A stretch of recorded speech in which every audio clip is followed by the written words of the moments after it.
साथियों, प्रभु राम तो हमारी सभ्यता के प्रतीक पुरुष है। राम हमारी नैतिकता के, हमारे मूल्यों, हमारी मर्यादा, हमारे कर्तव्य के जीवंत आदर्श हैं। अयोध्या से लेकर रामेश्वरम तक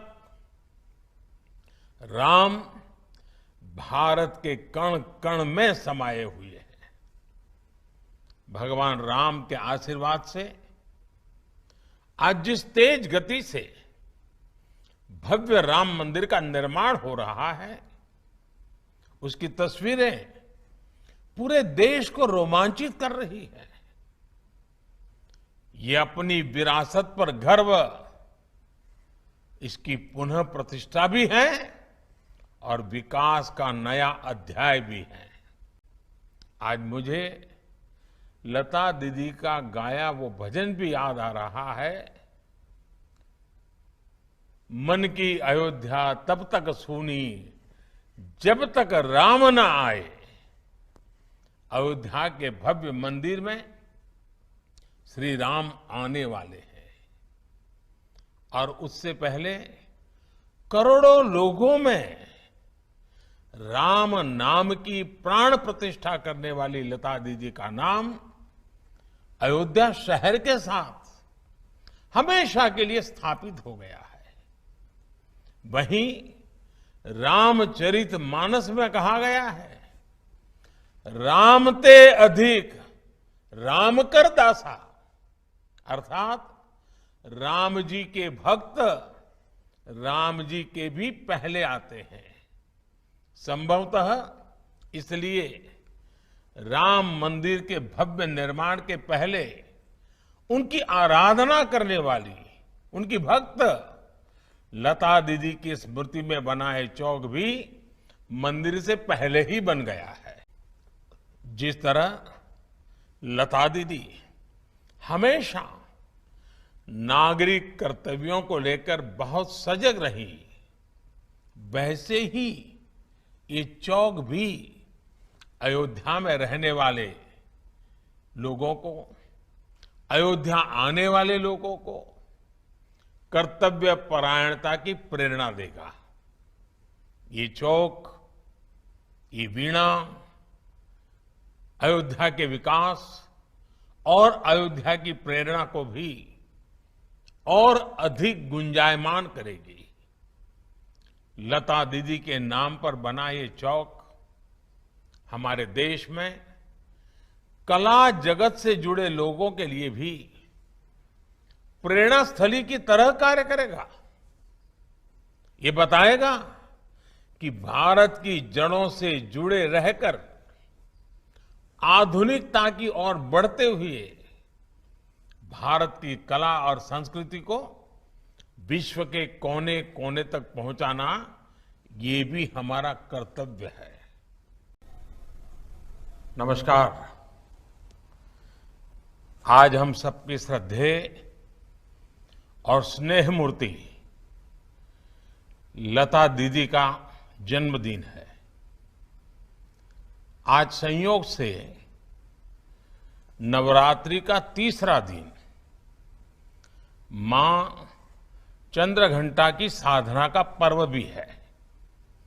कहते हैं कि कोई साधक साधिका जब कठोर साधना करता है तो मां चंद्रघंटा की कृपा से उसे दिव्य स्वरों की अनुभूति होती है। लता जी मां सरस्वती की एक ऐसी ही साधिका थी जिन्होंने पूरे विश्व को अपने दिव्य स्वरों से अभिभूत कर दिया। साधना लता जी ने की, वरदान हम सबको मिला।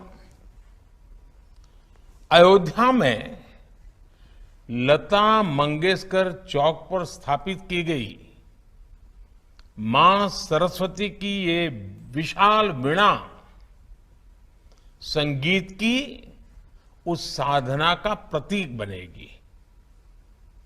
मुझे बताया गया है कि चौक परिसर में सरोवर के प्रवाहमय जल में संगमरमर से बने 92 श्वेत कमल लता जी की जीवन अवधि को दर्शा रहे हैं।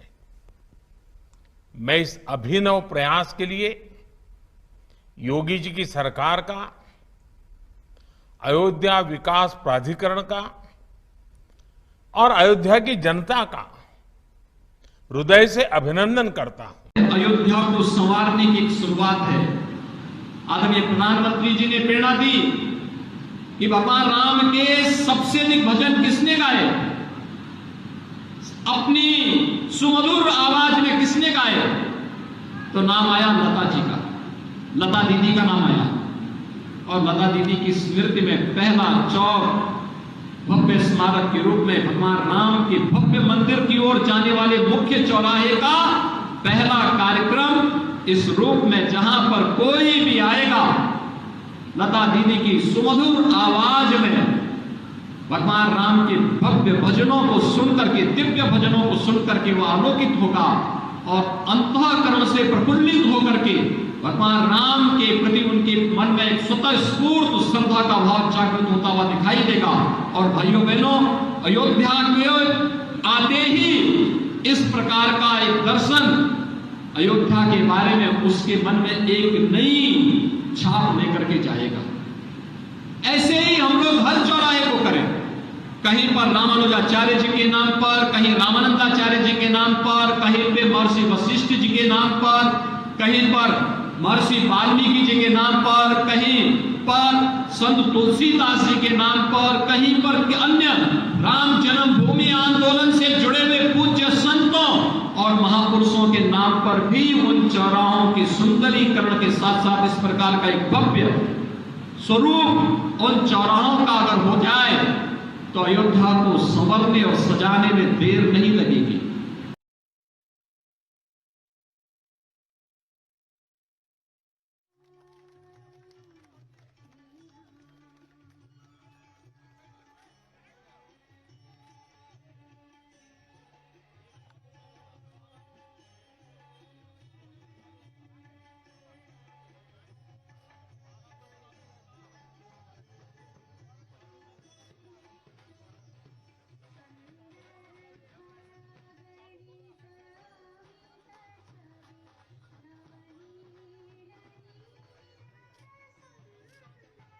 राजू बैटिंग पे है, बंटी ने बॉल डाल दी है, राजू ने बल्ला घुमा दिया है, बॉल हवा में है और चिंटू क्या इसे कैच कर पाएगा? और ये क्या? चिंटू को कुत्ते ने काट लिया।